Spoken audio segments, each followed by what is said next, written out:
It is day 116 of the second Trump administration. Today, the CFO of Walmart, one of the biggest retailers in the world, announced that price hikes caused by Trump's tariffs could start later this month.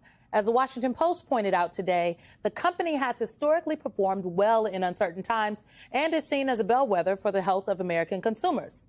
And a new report from the New York Times points out that American consumers are already feeling the strain of the economy. It says this. It says that Americans are spending more slowly since Trump rolled out his tariffs, cutting back on travel, snacks, even doing fewer loads of laundry to save money. That's as J.P. Morgan's Jamie Dimon says there still could be a recession because of the fallout from Trump's tariffs. Meanwhile, President Trump is in Abu Dhabi for the final leg of his Middle East trip. Earlier in Qatar, he talked about a package of deals the U.S. just made with that country without offering much detail. Trump also said the U.S. is close to a nuclear deal with Iran. I think we're getting close to maybe doing a deal without having to do this. There's two steps. There's a very, very nice step, and there's a violent step. The violence like people haven't seen before. And I hope we're not going to have to do this. I don't want to do the second step. We're in very serious negotiations with Iran for long-term peace. And if we do that, it'll be fantastic. With that, let's bring in our leadoff panel. Peter Baker, Chief White House Correspondent for The New York Times. Amna Nawaz, co-anchor of PBS NewsHour and MSNBC contributor. And David Drucker, senior writer at The Dispatch. We're going to have to get David at the table, folks. Amna, I'm going to start with you, and I want to start with the Middle East. Yeah. Because Donald Trump says that a nuclear deal with Iran is close. Iran is disputing that. They say that there are still some gaps. But part of the reason that Donald Trump pulled out from the last nuclear deal that was in place that President Obama negotiated was over the concerns of countries like Israel. That's right. But what has changed? Because it's my understanding Israel still has those concerns. So what is new here? Well, we know that President Trump wanted to get a deal done. We know it was a priority in the first administration as well. But as you noted, he walked away from that 2015 deal largely because it was something the Obama administration had drafted. What happens now is basically they're getting close to a deal. And I will say people who are watching these talks unfold have noted that there's been a series of meetings between the two countries mediated by Qatar and others, says that there's interest, says that there's intent. That's a good thing for getting towards some kind of a deal. The gap has always been this, that the U.S. has taken a maximalist position and said there has to be absolutely a halt to all of the uranium enrichment, not even for civilian use. And Iranians have always maintained we need to be able to continue to enrich at a lower grade for civilian nuclear use, that they're never going to abandon that. The question now is what happens in the details of these deals? Is this something that both sides can actually make concessions on and get to a deal, which would be good for the region? As you note, though, we've seen an increasing trend now with President Trump where he seems to be cutting Israel out of the loop on a number of key decisions. The Iran talks for one, meeting with the Syrian leader for another, halting strikes on the Houthis for a third. That's showing some daylight now between Netanyahu and Trump that we haven't seen before. Yeah, Peter, and I have to wonder if that daylight means other things are afoot in that relationship. A top Iranian official said that they would, and let me get this right, they would give up highly enriched uranium. So that is, let's just be clear for folks at home, that is, you need highly enriched uranium to make nuclear weapons. Right. But there are some disputes about what levels and whatnot and what Iran's capabilities currently are. But that still sounds like the Obama deal. Yeah, it does, actually. That's the real question here. And it wouldn't surprise a lot of people if Trump ultimately negotiated something pretty close to what Obama did, but simply puts his name on it and says it's a good deal because I negotiated. We've seen that before plenty of times.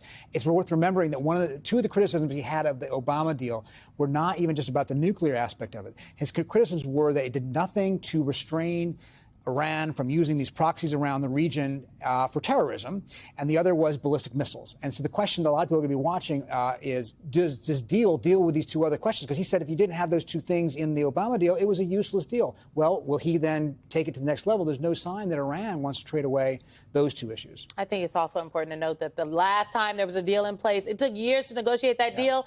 Now, am I supposed to believe Steve Witkoff has negotiated something better in less than 100 days? Maybe, honey, I am. Let me just talk about the CEOs for a second. And David, I'm going to go to you.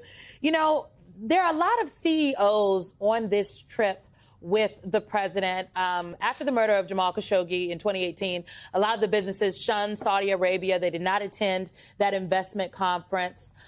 I'm wondering if you think what is coming out of this trip, what we're hearing from the president, is in fact a big shift for how Republicans deal with the Middle East, and then how much this move that, frankly, that Donald Trump is seeming to take Republicans into a different direction, how much do their constituents care about this? Well, look, I don't know how much Republican voters care about this. I would say that this reflects where Donald Trump was in his first term.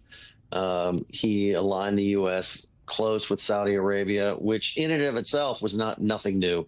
The U.S. has long been closely aligned with Saudi Arabia, and Donald Trump used this alliance to box in Iran and try and stop the Iranians' attempt at regional hegemony in the Middle East. And so this is not that much different. I think the key is what the president's after. In the first term, the idea that Saudi Arabia would make peace with Israel and possibly join the Abraham Accords was not on the table. The Abraham Accords did not yet exist. That is on the table this time around.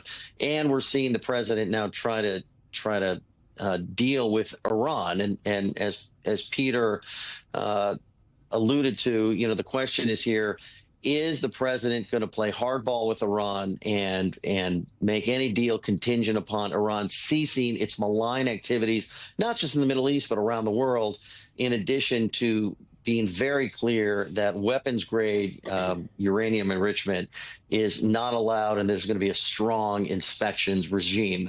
And those are the questions we need to answer in order to know how successful this sort of deal is going to be. But if you're looking at whether or not this is different for a Republican administration, it's really not. And we can go back to at least George Herbert Walker Bush to know that Republican administrations have long been aligned with Saudi Arabia in the Middle East, particularly in dealing with the malign actors, sponsors of state sponsors of terrorism in the region, to try and deal with that. So that in and of itself is nothing new.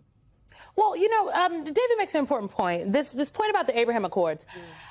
Sure, the Abraham Accords is the first time around. They had not yet happened yet. But now we're in a very different position given the state of the Palestinians in Gaza. Yeah. It's my understanding that the Abraham Accords, as it was, is not currently on the table unless Israel decides to take a different tact with how they are treating Palestinians and the bombing within the Gaza Strip. And I don't think Israel is there yet. Well, the Saudi decision to normalize relations with Israel, the Crown Prince Mohammed bin Salman has made clear, will not happen until there is a ceasefire in Gaza and until there's some kind of credible plan for Palestinian statehood on the table. Those are things that Netanyahu has roundly rejected, both over time and recently.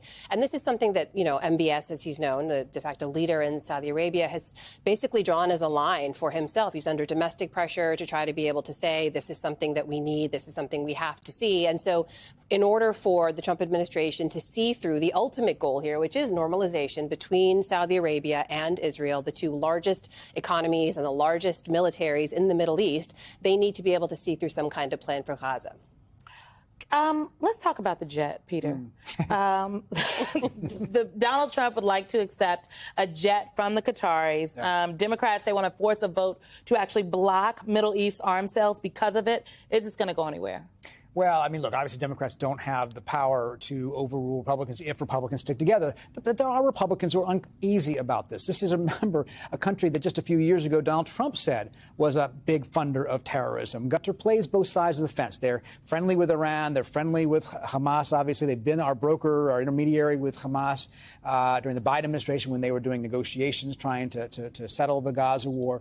So Qatar's a complicated friend, and it's one that's been important to the United States.